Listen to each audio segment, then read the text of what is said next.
നമുക്ക് പത്തനംതിട്ടയിലെ ഒരു സാഹചര്യം നോക്കിക്കഴിഞ്ഞാൽ ജില്ലാ പഞ്ചായത്തിൽ നിന്ന് തന്നെ നോക്കാം. ജില്ലാ പഞ്ചായത്തിൽ എന്താണ് ഇത്തവണത്തെ സ്ഥിതി എന്ന് നോക്കാം. 2020 16 വാർഡിൽ 12 LDF-നൊപ്പമായിരുന്നു. ഇത്തവണ 17 വാർഡുണ്ടായിരുന്നു. വാർഡ് വിഭജനം കഴിഞ്ഞപ്പോൾ അതിൽ 17-ൽ 5 എണ്ണം മാത്രമേ LDF-നെ തുണച്ചിട്ടുള്ളൂ. ഇനി UDF-നെ സംബന്ധിച്ച് 2020 4 ഡിവിഷൻ ജില്ലാ പഞ്ചായത്തിൽ 4 വാർഡ് UDF-നൊപ്പം ഉണ്ടായിരുന്നു. അത് ഇത്തവണ വലിയ രീതിയിൽ ഉയർന്നിട്ട് 12 വാർഡ് UDF-നെ തുണച്ചിരിക്കുകയാണ്. NDA-ക്ക് നേട്ടമുണ്ടാക്കാൻ കഴിഞ്ഞിട്ടില്ല. ഇനി ജില്ലാ പഞ്ചായത്തിൽ നമുക്ക് നഗരസഭകൾ നോക്കിക്കഴിഞ്ഞാൽ പത്തനംതിട്ടയിൽ 4 നഗരസഭയാണ് ഉള്ളത്. അതിൽ 2020 2 നഗരസഭ LDF-നൊപ്പം നിന്നിരുന്നു. ഇത്തവണ അത് 1 കുറഞ്ഞിട്ടുണ്ട്. പകരം UDF നില മെച്ചപ്പെടുത്തിയിരിക്കുകയാണ്. നഗരസഭയിൽ 3 നഗരസഭ 4-ൽ 3 നഗരസഭ UDF ഭരണം പിടിച്ചിരിക്കുന്നു എന്നതാണ്. NDA ഇത്തവണ ഒരേ ഒരു നഗരസഭ 2020 NDA-ക്കൊപ്പം ഉണ്ടായിരുന്നു. ഇത്തവണ അത് 0 ആണ്.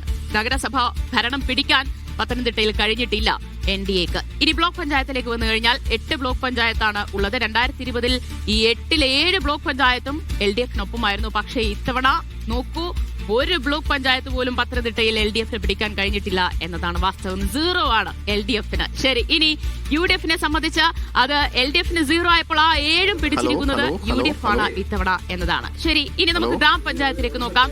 ഗ്രാമപഞ്ചായത്ത് പത്തനംതിട്ടയിൽ 53 ഗ്രാമപഞ്ചായത്തിൽ 2020 31 ഗ്രാമപഞ്ചായത്തിൽ ഭരണം പിടിക്കാൻ LDF-ന് കഴിഞ്ഞിരുന്നു. ഇത്തവണ വെറും 11 മാത്രമേ LDF ഭരണത്തിൽ ഉണ്ടാവുകയുള്ളൂ എന്നതാണ്. ഇനി UDF-നെ നോക്കൂ, വലിയൊരു കുതിച്ചുചാട്ടം UDF ഇക്കാര്യത്തിൽ ഉണ്ടായിട്ടുണ്ട്. 34 ഗ്രാമപഞ്ചായത്തിൽ UDF ഭരണം പിടിച്ചിരിക്കുകയാണ്.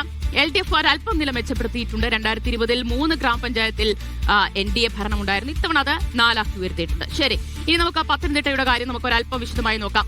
ശരി മഹേഷ്, എന്താണ് പത്തനംതിട്ടയിൽ? ദിവ്യ, പത്തനംതിട്ടയിൽ ഒരു പക്ഷേ ശബരിമല പ്രശ്നം, ശബരിമലയിലെ സ്വർണ്ണപ്പാളി വിവാദവുമായി ബന്ധപ്പെട്ടുള്ള കാര്യങ്ങൾ എങ്ങനെ വോട്ടാകും, അത് ഗ്രൗണ്ട് ലെവലിൽ ഏറ്റവും കൂടുതൽ എഫക്ട് ചെയ്യുമെന്ന് വിചാരിച്ചത് പത്തനംതിട്ടയാണ്. അവിടെ BJPക്ക് ക്ഷീണമുണ്ടാകുന്നു കേട്ടോ. BJPക്ക് NDA-ക്ക് വലിയ ക്ഷീണമുണ്ടാകുന്നു. പന്തളം നഗരസഭ അവിടെ NDA-ക്കൊപ്പമായിരുന്നു. അത് ഇത്തവണ LDF ഇങ്ങോട്ട് എടുക്കുന്നു.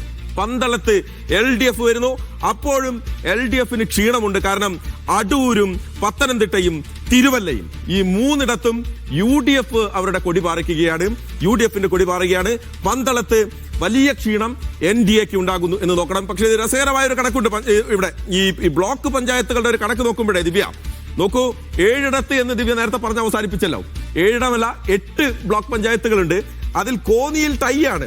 കോന്നിയിൽ അവിടെ കേവല ഭൂരിപക്ഷം ഇല്ല. 7-7 ആണ് കോന്നി ബ്ലോക്ക് പഞ്ചായത്തിലെ കണക്ക് നോക്കുമ്പോൾ. നോക്കൂ, 7ഇടത്ത് UDF, 7ഇടത്ത് LDF. അപ്പൊ അതാണ് അതിന്റെ ഒരു കൗതുകം. പക്ഷെ ഗ്രൗണ്ട് ലെവലിൽ ശബരിമലയിലെ പ്രശ്നം അത് ഒരു പക്ഷേ പത്തനംതിട്ടയിൽ UDF-ന് അനുകൂലമായി എന്ന് നമ്മൾ പറയേണ്ടി വരും.